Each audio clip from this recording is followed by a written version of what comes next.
The first step is to simply open any browser because in order to redeem your gift cards on Roblox, you're gonna have to use a browser. So you can do this on mobile devices too. Now, once you open your browser, you're gonna have to search for a redeem Roblox gift card and then click on the first link. Then you're gonna get redirected here, and as you can see in the top right corner we have a redeem card. So simply click on that and then we're gonna get redirected here.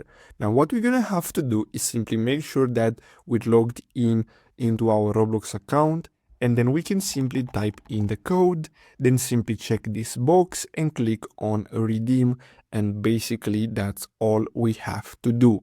So I really hope you found this video helpful. Don't forget to like and subscribe. Thanks for watching.